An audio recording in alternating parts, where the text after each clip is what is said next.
시청자 여러분 안녕하십니까? 이재명 대통령이 대국민 보고회를 열고 초격차 산업 강국 도약을 위한 3대 메가 프로젝트 투자 계획을 발표했습니다.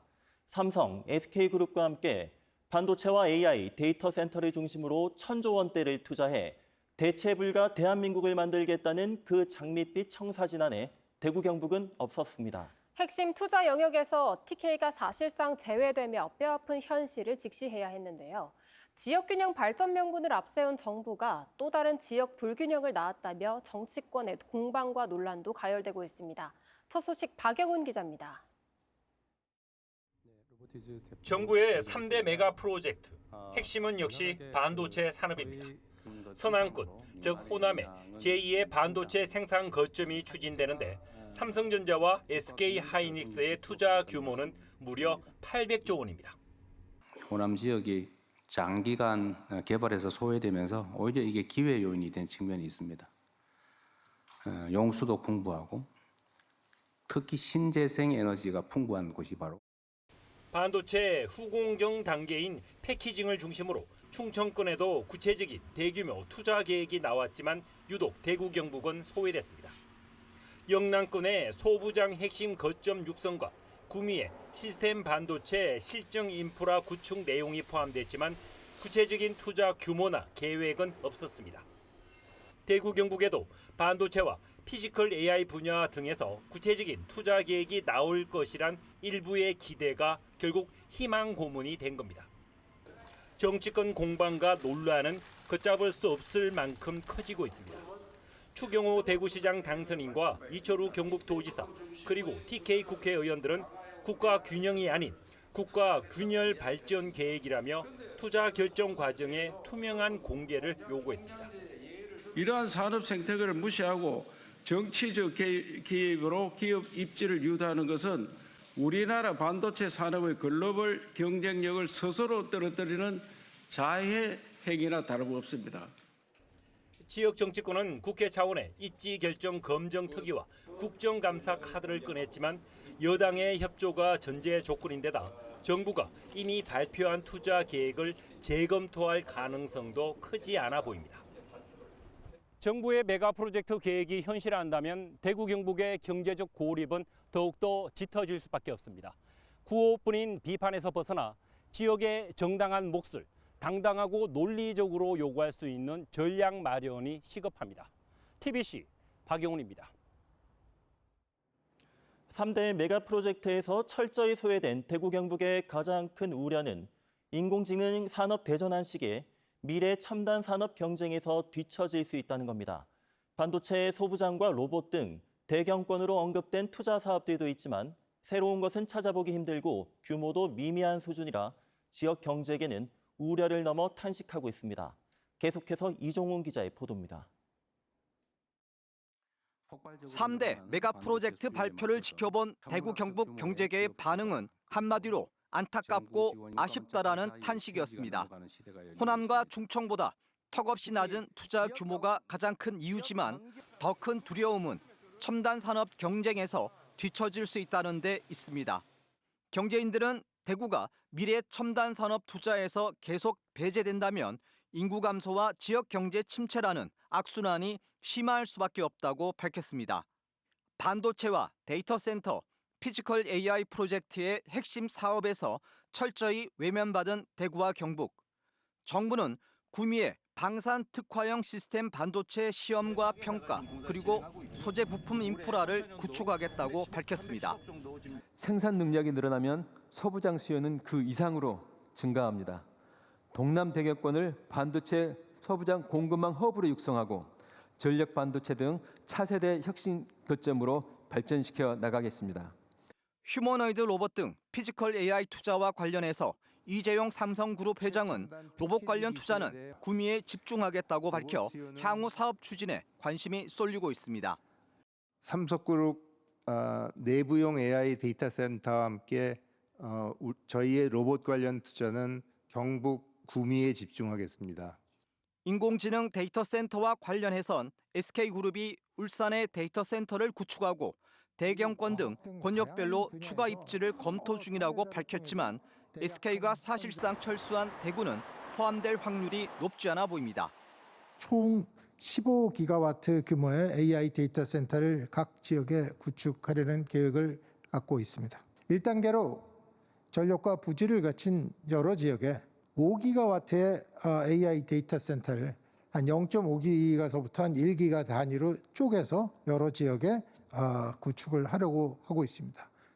결국 3대 초거대 프로젝트에 대구는 보이지 않고 언급된 몇몇 사업도 새로운 것은 적습니다.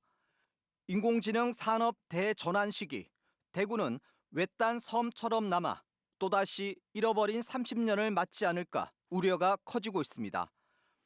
TBC 이종웅입니다. 민선국이 대구시장직 인수위원회가 대구의 미래 비전과 발전 전략을 담은 청사진을 제시했습니다. 테슬라 같은 글로벌 대기업 유치와 대구 경북 신공항 국가사업 전환을 비롯한 200개 정책 과제를 제안했는데 정부 정책 변화와 열악한 시 재정 여건이 변수가 될 것으로 보입니다. 보도에 김용우 기자입니다. 대구시장직 인수위원회가 민선국이 대구시장을 이끌 추경호 당선인에게 정책 제안서를 전달합니다. 대구경제 대개조를 위해 경제와 도시환경, 문화교육 등 5대 분야 200개 정책 과제를 담은 겁니다. 우선 어려운 민생경제 회복을 위해 시장직 속 비상경제 대책회의를 운영하고 핵심 공약인 반도체와 전기차 글로벌 기업 유치를 위해 행정력을 집중하기로 했습니다. 민간 전문가를 영위해서 투자주 신설해서 공약대로 약속하신 대로 삼성전자, SK하이닉스, 테슬라 2개 대기업 유치를 하는데 최선을 다해서 수성 알파시티를 중심으로 한 AX, 인공지능 전환 혁신 생태계 조성뿐 아니라 청년들을 위한 맞춤형 창업, 주거정책, 국립뮤지컬 콤플렉스, 근대미술관, 오페라단 유치도 제안서에 담았습니다. TK 신공항 국가사업 전환과 대구 경북 행정통합을 통한 메가시티 조성, 낙동강 수질과 취수원 개선도 정책 과제에 포함됐습니다. 기업은행 본점을 비롯한 2차 공공기관 유치와 필수의료 안전망 구축 과제도 제시했습니다. 민선 8기 때 통합한 공공기관은 조직 진단을 거쳐 전문성과 책임성을 강화하는 방향으로 다시 분리하고 대구시 조직 개편은 AX 정책과 민생경제 회복에 방점을 두고 추진할 것을 제안했습니다. 경쟁 후보였던 더불어민주당 김부겸 후보가 공약했던 도시브랜드 재구축과 AI를 활용한 교통신호 최적화 시스템, 대구 관광기업 지원센터 구축도 과제로 반영했습니다. 다만 부동산 경기 침체에 따른 세수 감소와 고령화로 인한 복지비 증가 등 어려운 재정 여건을 감안해 추 당선인이 기존의 10대 분야 365개로 내놨던 공약을 5대 분야 200개 과제로 조정했다고 설명했습니다. 중장기적으로 3년, 5년 뒤에 대구 경제가 어떻게 변할 것이고 주요 정부의 정책이 어떻게 변할 것에 대해 잘 추이를 보고 이 재정 운용 계획을 별도로 이렇게 수립하는 것이 필요하다고. 대구경제 대개조를 위한 민선국이 시정의 청사진이 완성됐지만 향후 정부 정책 변화와 시 재정 여건이란 벽을 넘고 실현으로 이어질 수 있을지 주목됩니다. TBC 김용우입니다. 대구 테크노파크 법인 통장에서 용도가 불분명한 예산이 또 10억 원 넘게 발견됐습니다. 도대체 국비 등을 몰래 묵혀놨다가 어디에 쓰려고 한 걸까요? 관리감독 의무가 있는 대구시는 최근 대규모 감사를 진행하고도 이런 사실을 밝혀내지 못했습니다. 권준범 기자가 보도합니다. 대구 테크노파크에 대한 대구시 종합감사가 시작된 건 지난해 10월입니다. 조직 운영 전반에서 25개 지적사항이 쏟아졌지만 어디에도 인건비를 부풀린 돈 30억 원을 통장에 묵히고 있다는 내용은 찾아볼 수 없습니다. 이런 사실을 몰랐던 것도 아니었습니다. 어떤 걸 감사하면 좋겠는가. 그냥 감사를 나오면 못 잡거든요. 몇 개를 적어줬어요. 자료를 솔직히 말해 먼저 다 줬습니다. 문제가 불거지자 대구시는 부랴부랴 테크노파크 이사회를 통해 30억 원이 넘는 돈을 새 입으로 잡을 수 있는 방안을 강구하고 있다고 밝혔습니다. 그런데 황당하게도 이사회를 열기 전 운영위원회 자료에서 용도가 불분명한 예산 11억 원이 추가로 발견돼 출처를 조사하고 있는 것으로 전해졌습니다. 국가연구개발 예산을 주머니 속 삼짓돈처럼 운영해왔다는 비난을 피하기 어려운 상황. 이에 대해 대구시는 반납하지 않고 묵혀놓은 인건비 30억 원을 어떻게 해야 할지 중소벤처기업부와 협의하고 있고 앞으로 인건비 전반에 대한 관리 감독을 강화하겠다는 원론적인 답만 내놓은 채 공식적인 인터뷰 요청을 거절했습니다. 대구 테크노파크는 대구시가 1,021억 원, 중소벤처기업부가 291억 원을 출연해 기업 지원을 위해 설립한 비영리 법인입니다. 1차적인 관리 감독 책임도 이 두 곳에 있습니다. 테크노파크 연구개발 사업비는 2022년 1,261억 원에서 2024년 754억 원으로 갈수록 쪼그라들고 있는데 국비 사용 기준을 어긴 것으로 결론 날 경우 앞으로 국가 연구개발 사업에 아예 참여할 수가 없습니다. 2024년을 기준으로 보면 전체 사업비의 54%가 통째로 날아간다는 얘기입니다.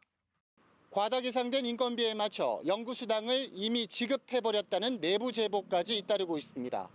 경찰 수사가 여기까지 이어진다면 기관을 넘어 구성원들에게까지 불똥이 튈 수도 있는 상황입니다. TBC 권준범입니다. 경주시가 안강읍의 아리백 산업단지 조성을 추진하고 있습니다. 아리백 산단은 필요 전력의 100%를 재생에너지로 쓰는 산업단지로 경주시는 인근 풍력발전단지 전력을 공급할 방침입니다.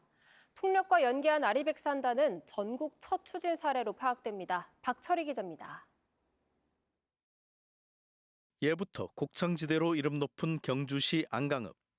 하지만 열악한 산업 기반 탓에 급속히 쇠락하고 있습니다. 경주시가 이곳 80만 제곱미터의 안강 갑산 이모빌리티 산업단지 조성을 추진 중입니다. 전체 사업비는 1,800억 원. 자동차 소재 부품 장비와 전기차 부품 업체를 유치해 2030년까지 조성을 마칠 계획인데 다음 달 정부에 산업단지 지정 고시를 신청할 예정입니다. 그런데 단지 가동에 필요한 전력을 재생에너지로 공급하는 이른바 아리백 산단을 만들기로 했습니다.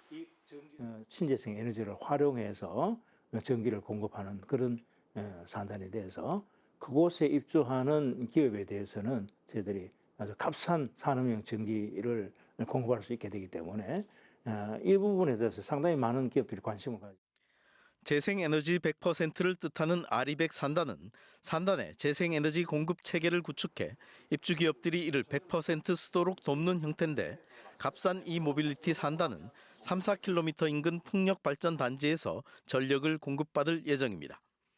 경주시와 풍력단지 조성 시행사 측은 지난 2월 영국계 재생에너지 기업인 라이트소스 BP와 투자 유치를 위한 협약을 체결한 데 이어 올해 3분기 정부에 50메가와트 발전 사업 허가를 신청하는 등 추진을 본격화할 예정입니다. 2030년까지 3차에 걸쳐 총 150메가와트 규모의 풍력단지를 건설하여 안강 아리백 산업단지 입주 기업들에게 20년간 타 지역 대비 안정적이고 경쟁력 있는 가격의 재생에너지를 공급해드릴 예정입니다. 150메가와트는 국내 육상 풍력 단일 단지 최대 규모로 업체 측은 안강 지역에 연중 강한 바람이 일정한 방향으로 불어 최적의 입지로 평가하고 있습니다.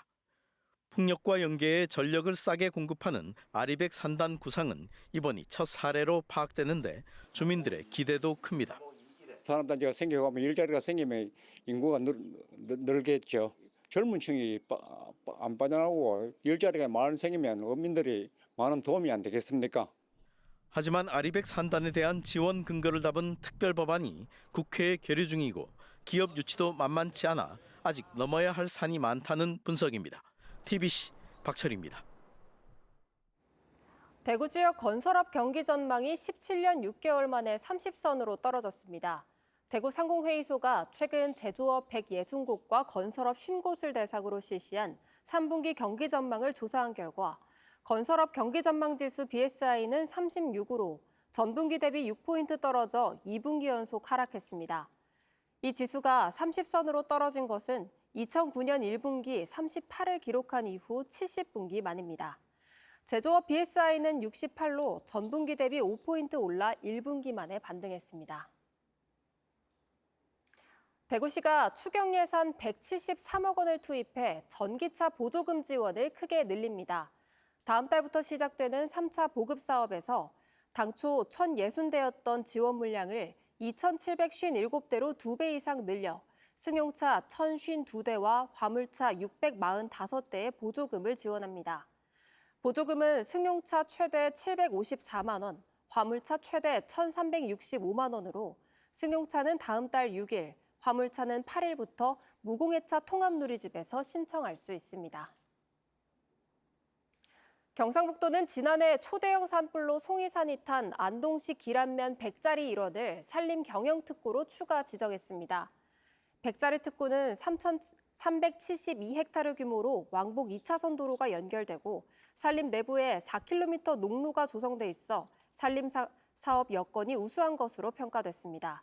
산림 경영특구는 초대형 산불특별법 시행에 따라 피해 지역을 임업생산과 산촌관광이 결합된 융복합 경영 거점으로 조성하는 사업으로 지난 3월 의성군 점곡면 동면리 일원이 처음으로 지정됐습니다. 다음 달 6일 열리는 안동시 의회 의장 선거에서 경북 기초의회 사상 첫 더불어민주당 의장이 나올지 관심이 쏠리고 있습니다. 안동시 의회에 따르면 이번 지방선거에서 민주당은 8석을 얻어 대구 경북 기초의회 가운데 유일하게 원내 제1당에 올랐고 국민의힘 7석, 녹색당 1석, 무소속 2석이 그 뒤를 잇고 있습니다.